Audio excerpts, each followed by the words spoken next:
sad for those that wanted to come and couldn't. Now it's time for our speaker for today. Entrepreneur Scott Ward has been on both sides of the negotiating table as both a business buyer and a business seller. He's going to discuss better ways to work with prospective sellers to prepare a business to sell and other insights. So this kind of gives us a different perspective from a customer or a client perspective of what we do, and I think he's going to give us some really good ideas and good information on how we can be better business brokers. And I welcome Scott. Thanks. That one. Am I on? Here, I'm on. Hi guys, good morning. And yes, I'm Scott Ward, and I own a business. It was a publicly traded company now called Winmark Corporation, and it was Play It Again Sports. And they have grown and expanded. They are now actually in the business of consulting, helping other franchises learn how to franchise and do it right. So they had a pretty good system at this moment. When I joined, we were learning on the same curve. But I'm here today. I really want to give back to you guys and give you some feedback on, call it a debrief from someone who just went through the process. A year ago was when I sold my last store, and I had gone through actually 2 different brokers, and the first 2 didn't really work out so well, and then I kind of postponed it, and I realized really the first one wasn't the right person, the second one did the best they could, but I wasn't prepared, and I had not prepared my business, and the franchisor at the time did not have a system to help me do that. And then after 10 years, we made it happen. So before that, I was actually a writer-producer for radio and TV and advertising. So I had this media marketing, creative background, and I had this business background, and I love bringing those 2 things together. And that's a little bit about me. And then I realized, but is that really me, right? Is that the guy that everybody sees, right? Because people see me in the store. I saw you. And then I see 3,000 people a month, and I see all these faces. And so it was really great. It was a wonderful experience. But who really am I? Well, this was the first day we opened Play It Again Sports in 1991. That was my partner. And this was the last day, and I handed over the keys to the gentleman who was the same age I was when I opened my first one, 28 years old. And he's doing great, and I actually was proud to have mentored 5 other former employees to go on and own their store, and I'll talk about how we did that, and that is a key area to think about, filling your pipeline, and that's what I want to do. But that's me. How about that? That's the real Scott Ward. Can anybody say belly button, right? And then that's me, helping my daughter build a bed, teaching her. And then that's me. So these are all things that we are, and you guys as brokers, you do so much other than, when you're at a meetup and you're at a greeting, and even now, hey, what do you do? I'm a business broker, or I'm with so-and-so brokers or mortgage or whatever. I think you're cutting yourself short. I think that you do so much more. And I love the Mark Cuban quote when he said, don't go for your passion. Everybody says, go for your passion. Do what you do well. Do something that you're good at, and you will have satisfaction because you're good at it. Yeah, there are going to be bad days. There are going to be ups and downs because it's work. But at the end of the day, wow, I'm good at what I do, and I'm satisfied, and I'll get up in the morning and I'll go do it again. And I realized what I'm good at is I like to help others. I like to help them find answers. I like to be the go-to person.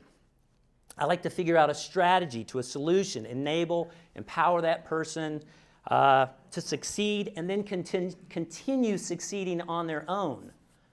And as I was thinking about talking to you this morning, I thought, that's what you guys do. You guys enable people to succeed and bring in hard-earned assets and turn it into cash, and then take that next person and catapult them on to something else, and then they're doing it on their own. And some of you guys, I listened to you introducing yourselves. You've been doing this for 20, 30 years. the stories you can tell and the satisfaction you derive from that is just amazing to me. Maybe that's why, like I said, I mentored 5 other employees to go on. It just does it. So let me ask you this. When you're dealing, and I've heard you, gentlemen over here sound like the fixer, things go sideways, call me. Some other folks had that. But when you're in the middle of working with a client, how many of you have thought, I'm being this guy's chief marketing officer, and he really needs one, but I'm having to step in and do that.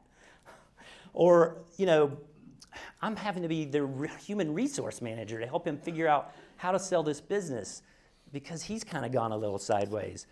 How about being a financial analyst? Yeah?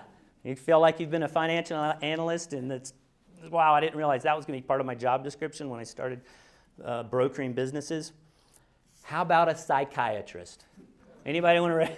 Yeah, get some. Yeah. All right. So the big one is how many of you really felt like maybe you were a police officer? You got into a situation. I saw a little head bob up and down. You got into a situation. You were like, holy, geez. I was speaking to a group of succession planners, and they were relating a story to me where the principal of the business had passed away, and there was no plan. And of course, in many conversations throughout the few years, perhaps leading up to that, the administrative assistant heard stories, the son heard stories, the partner heard stories. They were all promised different things. And they said it was like a crime scene. We literally had to take them out of the boardroom, put one person in one room. We had to put the mom down in this room. We had to put the brother and the sister in this room. And then slowly get all their stories right. And then bring them back into the boardroom. And they still went round and round. They couldn't figure out. So what did they do? Let's call a business broker. Yeah, they'll fix it. They'll solve everything. So how many of you felt like this? You're coming in, you're like, okay, step away from the P&L. Don't touch that balance sheet. You've had enough time screwing it up.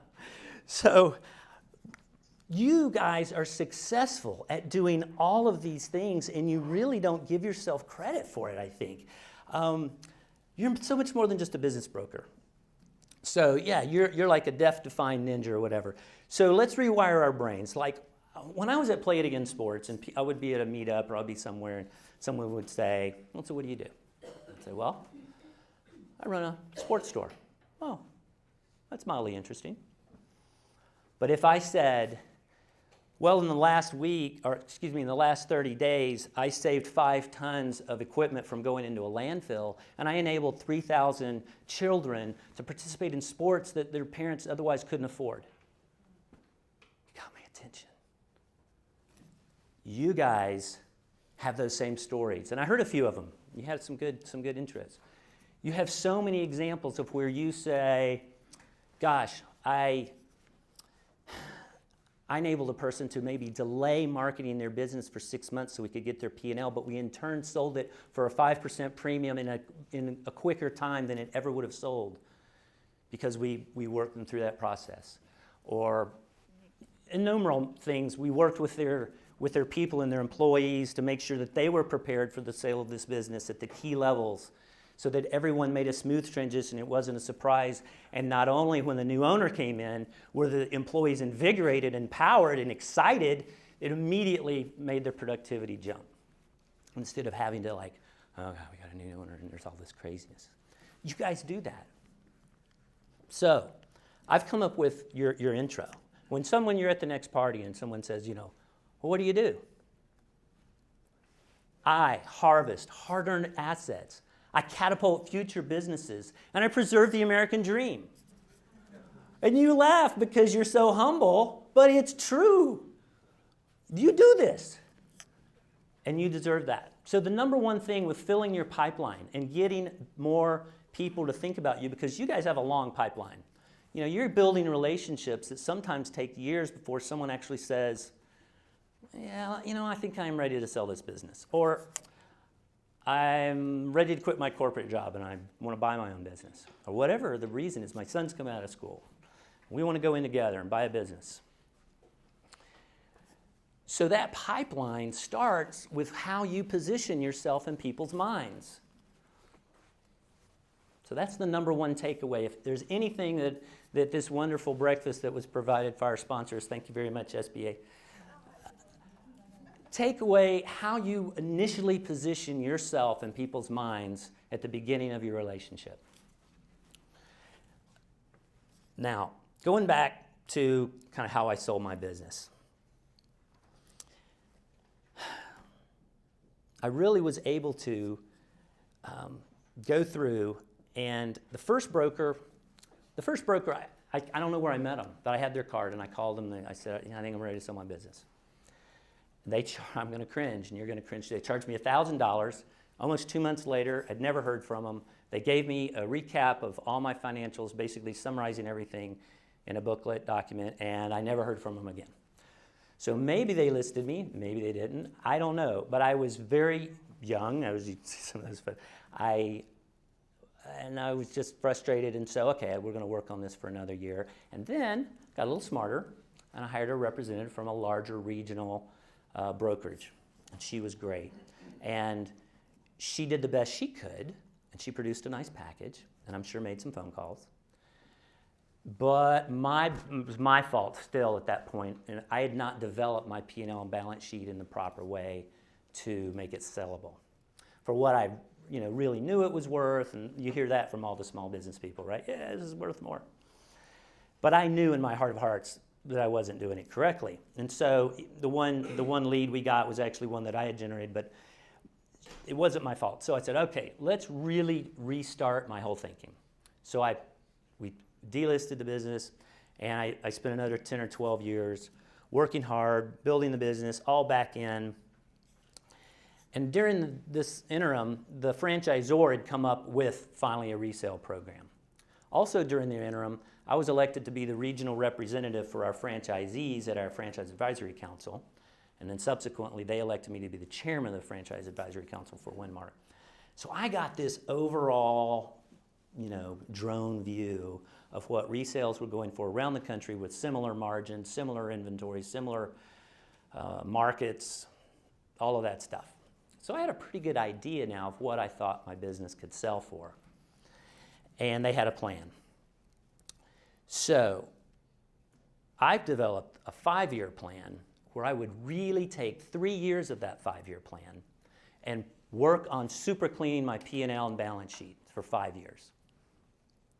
Then I had a 2-year marketing plan in which we were able to sell it in 19 months and close.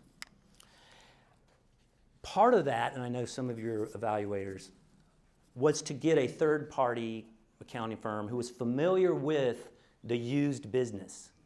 And by the way, that is an interesting element of a lot of different businesses. There's a lot of used starting to creep into a lot of different businesses. If you didn't know, Macy's and Nordstrom are just about to open up new sections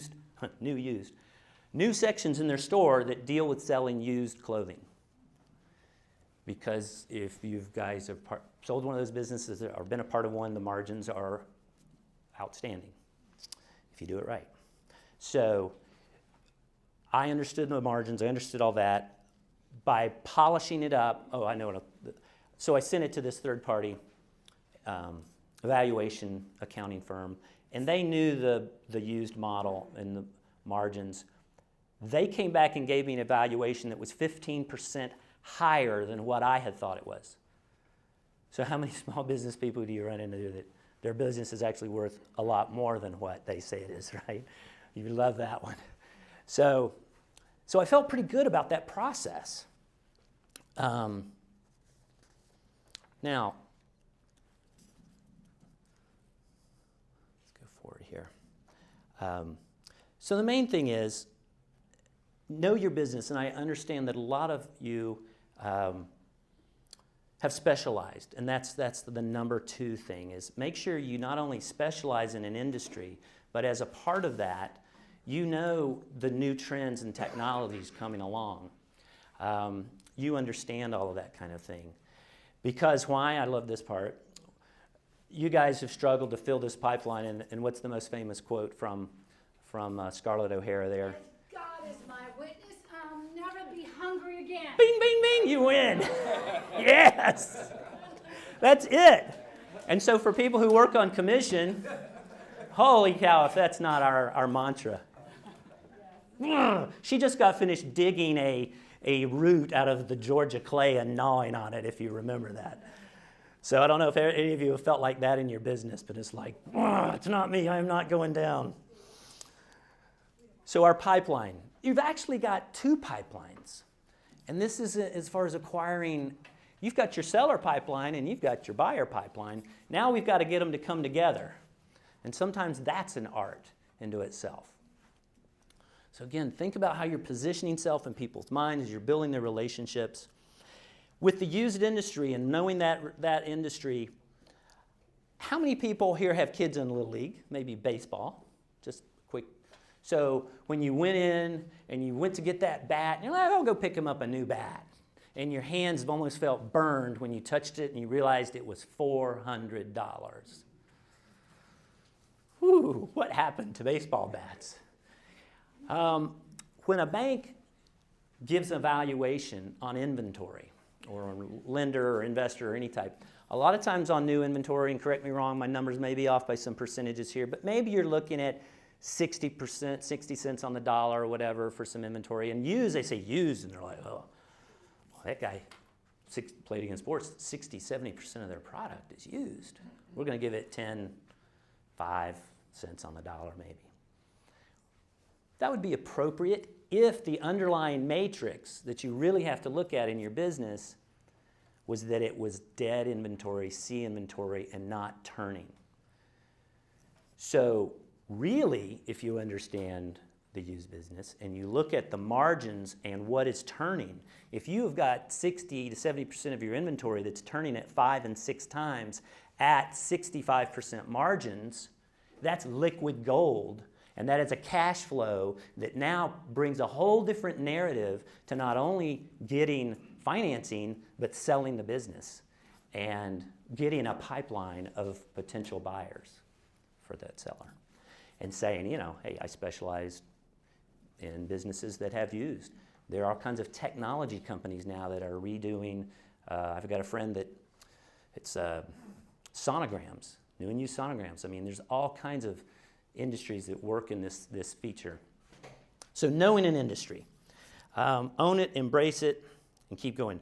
Third, now that you've established who you are, now that you've established you know this industry, let's create a strategy for that particular business.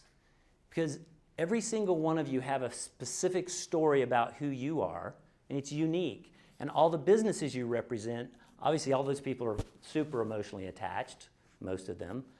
And because of that, they have this really unique story. And when you put together your prospectus to go out to potential buyers, make sure you've got something in there about that story. Because we all like to go out and, you know, you'll go to an art place and you'll buy a cup because this artist has a cool story. Or you'll go buy shoes that, you know, $2 or there's buy one, get one free. They're sending shoes to someplace in Africa. You buy into these stories. And so learn from that as you are marketing and to sellers, make sure you include that about to buyers, because you include that about your seller. And then when they sit down at the table, there's something really special going on because you're passing on a legacy. And who knows where that could go. That's really exciting.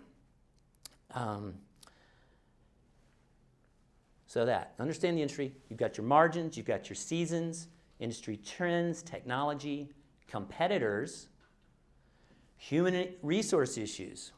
Now, one of the ways we marketed ours, and that's kind of the next thing, is 80% of the buyers of a Play It Again Sports or a Winmark Corporation store are either customers or employees. So you have to educate them and let them know. And how did we do that? We put a sign on the door that said, owner retiring, franchise available. Now, that doesn't work with large, certain other types of industries. But there are ways that you can creatively market, and that can be, there could be a manager of a competitor who's always wanted to own the business or a similar business. It's almost like, I don't know a better word for this, but when you're a headhunter and you've got to go to the competition to try to see if you can get, someone to come over and work for the competition. You can get someone to come over and buy the competition, but understanding that. Because, and then number 3, obviously creating that selling strategy, cleaning up P&Ls and balance sheets, valuation marketing, but everybody does that, I think. The key is communicating it with a timeline to the client, and that was something that the 2 brokers that I had did not do, and I felt disconnected. Now, you guys are professionals and pros, and the reason you're here is you're probably doing a lot of this, but I'm just feeding back from my experience, and having a timeline and feedback on that timeline was key. It was really, really key. Let's see.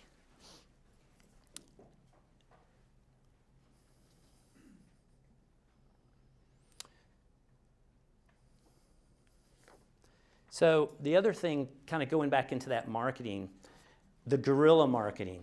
Now we've got all this in place. And I was talking about the businesses. So we've got the business that's all cleaned up and ready to go. We all want to sell that. But this business runs great. It runs great. And not only that, when I do my buy-sell agreement, I want to make sure that all the employees that don't really do a whole lot, but they're still on the payroll, they still need to be on it. So we can build that into the agreement too. We don't want that.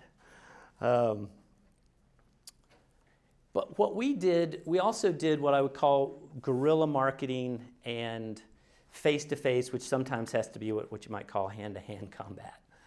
I produced a little flyer, almost like a real estate. And I kept it with me in the car in the briefcase, and whenever I would do networking meetings, and maybe you do this, you have a choice, 8 or 10 properties or something that you're representing for the next, at this quarter, and this, you keep some stuff with you. Instead of saying, yes, here's my card, check out my website, you'll see that. Give them something tangible. And even though it's kind of old school, they're going to carry that around a little bit, and they're going to consider it. And it doesn't have to be specific. Certain businesses have different, NDAs you've got to work around. So maybe you don't have the name of the company, but you can put in specifics that appeal to a buyer, or specifics that appeal to potential sellers about some of your bragging rights. Create a postcard that has some of your bragging rights on it. Something that just it's a little bit bigger than a postcard, but you can easily, or than a business card. But talk about what you've done in real terms that are measurable. And people remember that because it's a story, and people learn and remember through stories. And you've got that great story. So yeah, I had profitable 26-year business, high margin, great cash flow, publicly traded company. Own your future. And of course, you had to apply and be approved through the Play Again Sports franchise before I would open up any of the books. As a private company, I'm assuming that you probably have some sort of threshold like that too.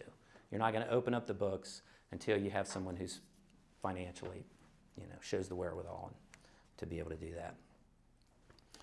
So the fourth, or the cherry on top that I really brought in, that I really thought was great, and it really worked, was I went to my bank that I'd been with for 15 years. And I said, given the parameters that the franchisor requires, given the parameters of what the financial wherewithal of a potential buyer has, what kind of an SBA loan can you set up for them? And they said, well, and I showed them all, all my tax returns and all my P&Ls and balance sheet for the last 6 or 7 years, and they knew my business for 15 years and the cash flows.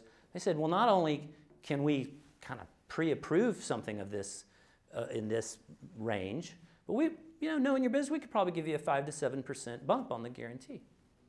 So when you're presenting a potential buyer a business, just like every buyer, you're buying shoes at Nordstrom's, you're buying, new windows, you want to make it easy.